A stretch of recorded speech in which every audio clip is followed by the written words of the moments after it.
Hello physicists, in this video what we're going to be talking about is the second way of multiplying two vectors, and this method is known as the vector product, or more commonly known as the cross product. The cross product. So the cross product of two vectors is written of A and B, vector A and vector B. The cross product of two vectors, A and B, is written as A cross B.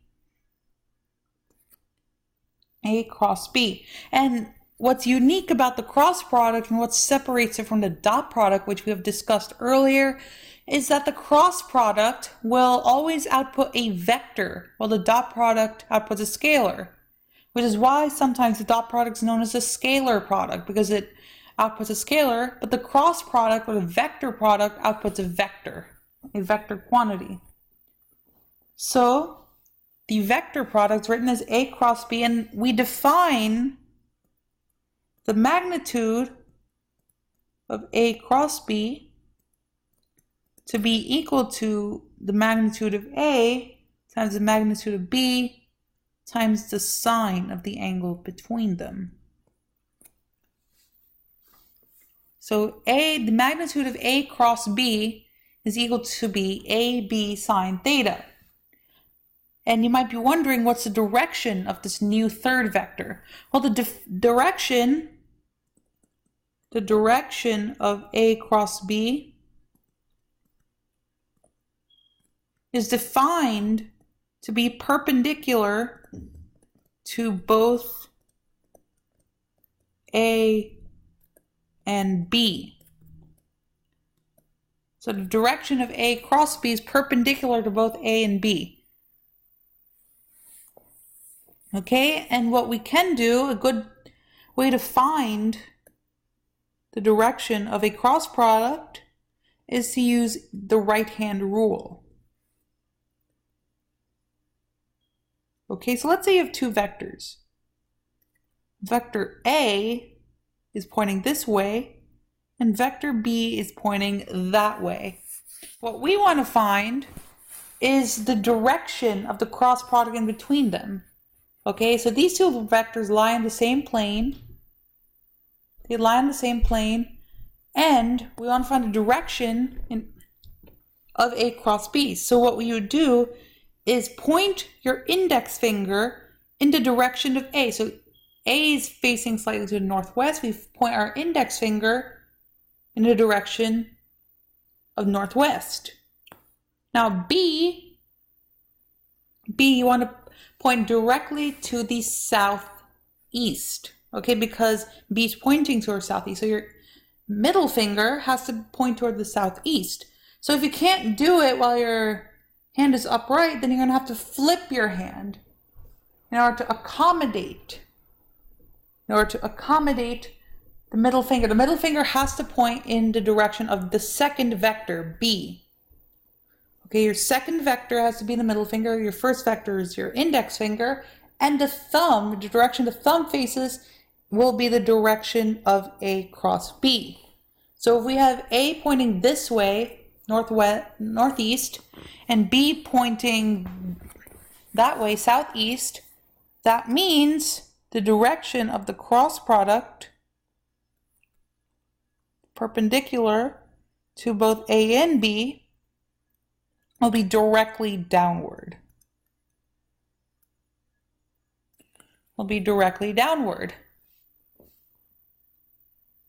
Now, there's another way of doing a cross product.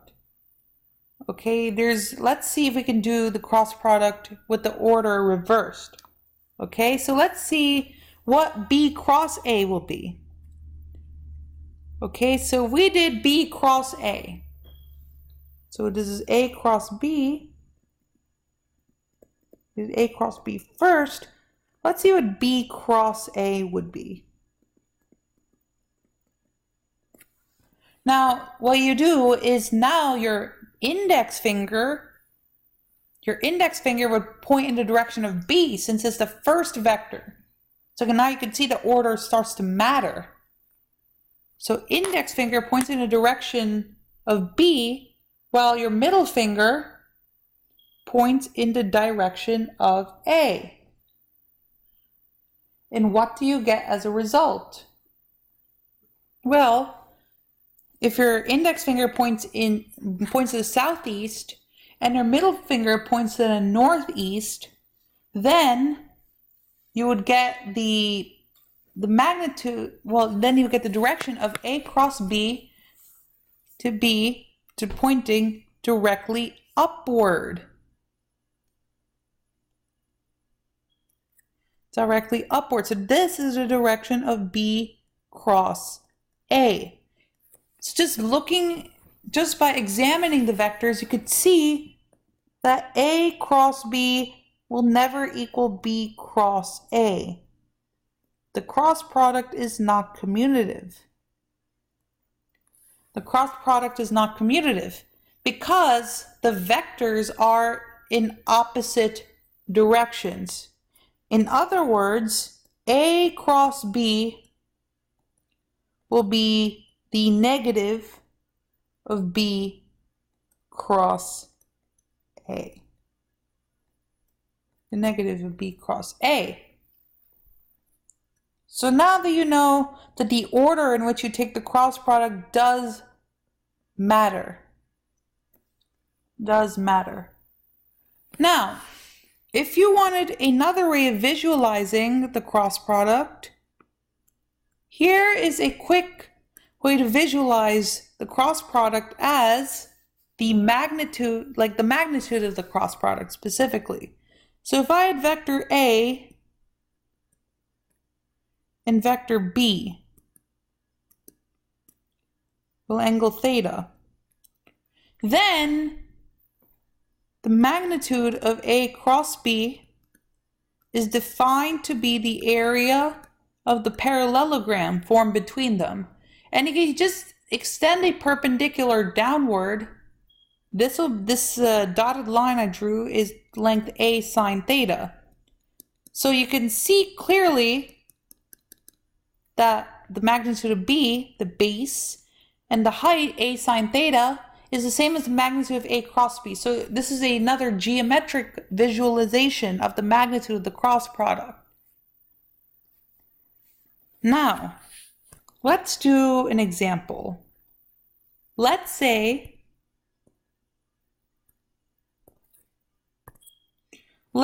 you had two vectors.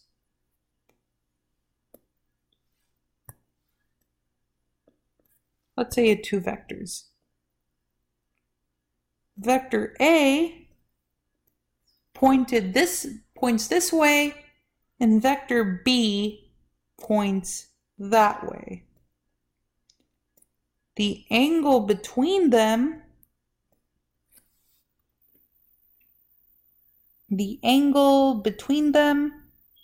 is equal to 122 degrees. Okay, I'm just making up a number. What we want to do is find A cross B, both the magnitude and direction. Okay, we're given that the magnitude of A is equal to 5, and the magnitude of B is equal to 6. So what is A cross B? Now the magnitude part is obviously the easiest since it is just plugging into a formula. The magnitude of A cross B is equal to AB sine theta, which means it's 5 times 6 times sine of 122. So that's 30 sine of 122. And because the sine function is always positive for angles 0 to 180, we'll get a positive value for the magnitude, which is good. We get a magnitude of 25.44. Now, the direction part is the harder part. Okay, the direction, we're going to have to use the right-hand rule. So index finger will have to point in the direction of A, since that's the first vector. That's the first factor. The middle finger will have to point in the direction of B, okay, which is our second vector. And we get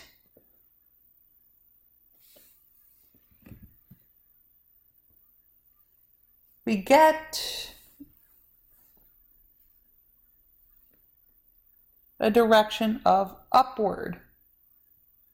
Okay, if you just do it right, you should get an upward direction.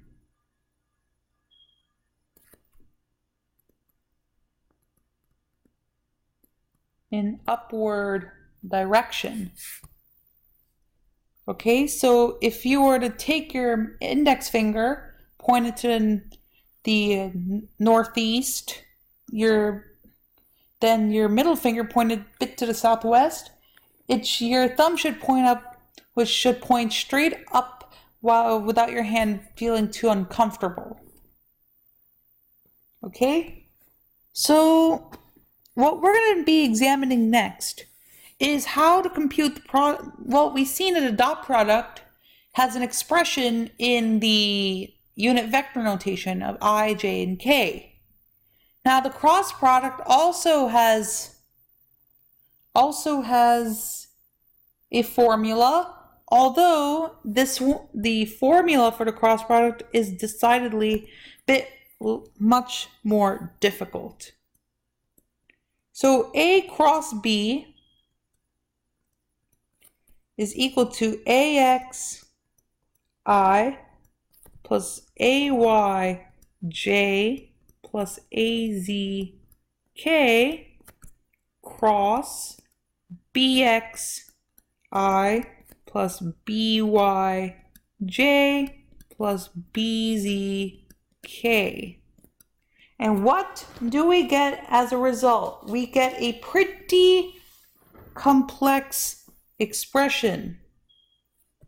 A cross B in the unit vector notation is equal to AYBZ minus AZBY I plus AZBX minus AXBZ J plus AXBY minus AYBXK.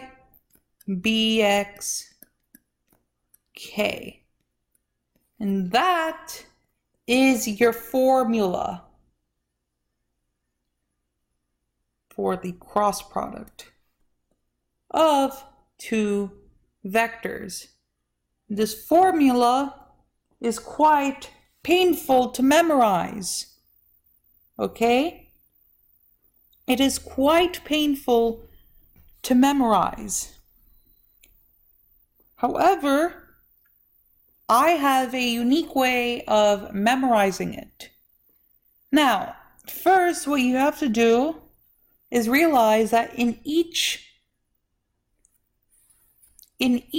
of the coefficients of I, j, and k, each of these coefficients, it's missing one letter. X, y's, like in the first term, it's missing ax and bx.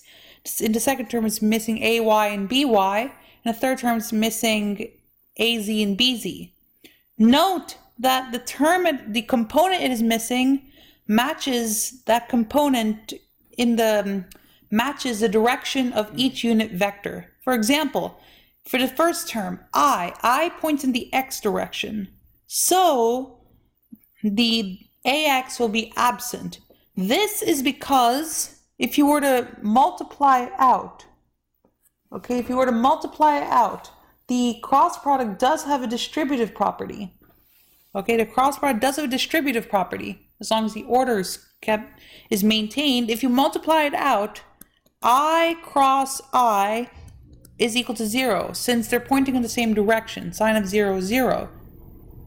Okay, anything cross anything, the same thing is equal to 0, which means there will be no AXs because I'll just be, or BXs, because I'll just pair an I with an I. Okay, so you can take note of that.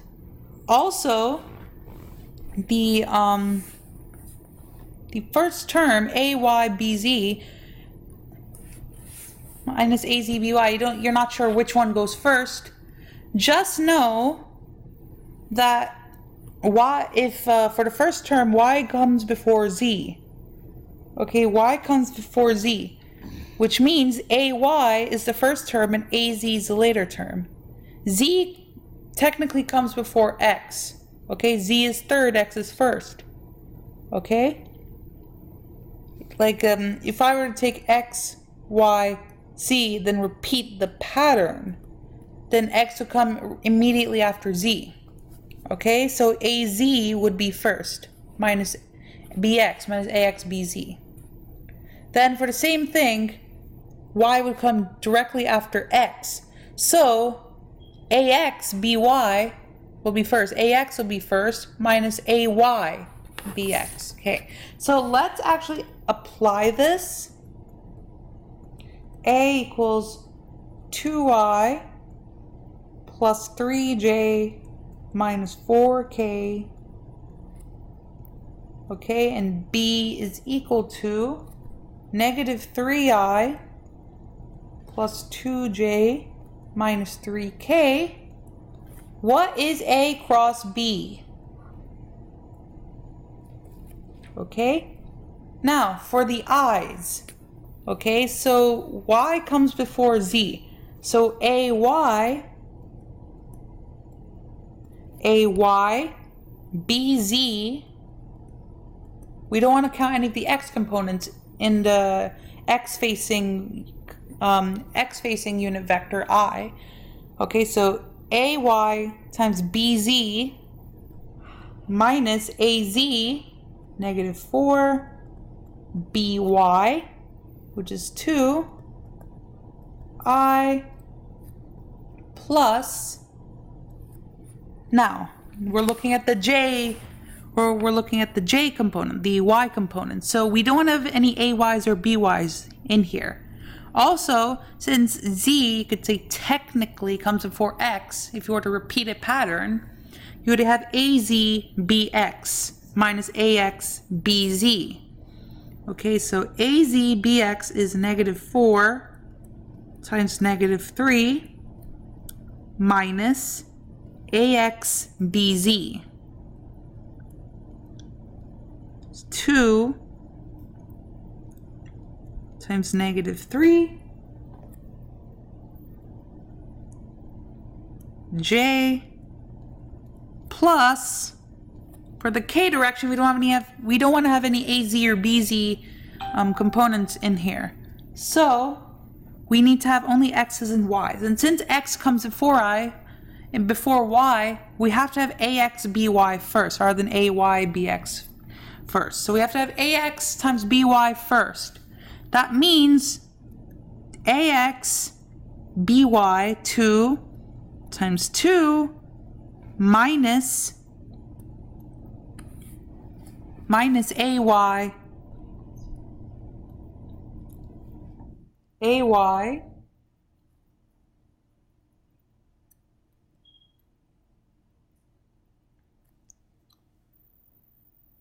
AY times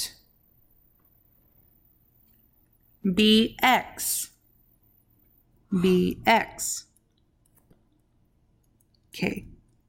Okay? And now if we were to add all of these, add all the coefficients, find our coefficients, get negative 9 minus negative 8. So we get negative 1, negative I, plus we have negative 12, positive 12, negative 4 times negative 3 is 12, minus negative 6, we have positive 18, plus 18J, plus 4 minus negative 9, so it's 13. So negative I plus 18j plus 13k is our answer. That is the cross product, the vector that results from the cross product of A and B. Thanks for watching. If you have any questions, comment below and see you next time.